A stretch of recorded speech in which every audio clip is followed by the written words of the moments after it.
Value of life is not based on how long we live, but how much we contribute to others in our society. और अगर बात करें हम Japan के पूर्व प्रधानमंत्री शिंजो आबे की, तो शिंजो आबे ने तो अपने प्रधानमंत्रित्व काल में जापान को जो दिया वह हमेशा स्वर्णिम अक्षरों में लिखा जाएगा। नमस्कार, GS विथ एस में आप सबों का स्वागत है। मैं सौरभ। जैसा कि आप सबों को मालूम है कि 8 जुलाई को जापान के पूर्व प्रधानमंत्री शिंजो आबे की नारा में एक चुनावी सभा के दौरान एक सिरफिरे ने गोली मारकर हत्या कर दी।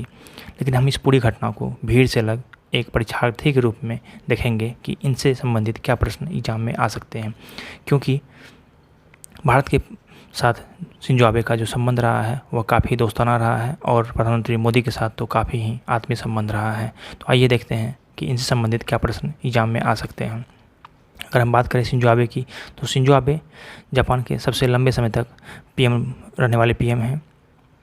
उन्होंने पहली बार पद 2006-07 में संभाली थी और उनके बाद 2012 में यह पुनः जीत कर आए और 2012 से लेकर 2020 तक यह प्रधानमंत्री रहे।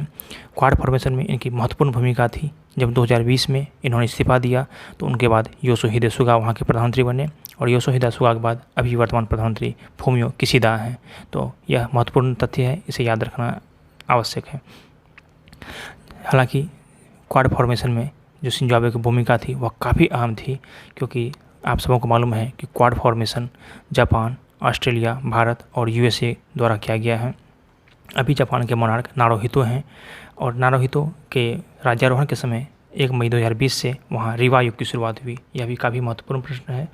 उससे पहले हेईसेई युग चल रहा था, जो उनके पिताश्री आकिहितो के राज्यारोहण 1989 से चल रहा था 2020 तक।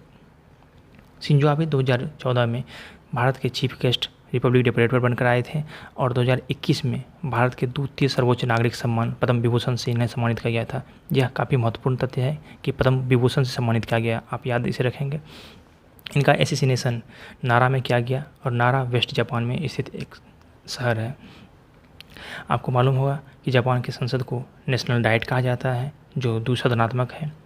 दोनों सदनों के सदस्यों को अगर मिला दें तो वहाँ 710 सदस्य हैं, जिनमें लोअर हाउस में, जिसे हाउस ऑफ रिप्रेजेंटेटिव्स कहा जाता है, वहाँ 465 सदस्य हैं और हाउस ऑफ काउंसिलर, जिसे अपर हाउस कहा जाता है, वहाँ 245 सदस्य हैं।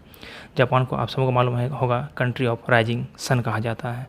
यह काफ़ी ही शॉकिंग न्यूज़ था, क्योंकि जापान में हथियार रखने के लिए काफ़ी ही कड़ी परीक्षा से गुजरना पड़ता है। वहाँ लाइसेंस आसानी से नहीं प्राप्त होता है, लेकिन इस पूरी घटना ने पूरे विश्व को हिला कर रख दिया है। ऐसे ही अन्य परीक्षा की दृष्टि से जो महत्वपूर्ण जानकारियाँ होंगी उन्हें लेकर हम फिर उपस्थित होंगे। तब तक के लिए नमस्कार, जय हिंद।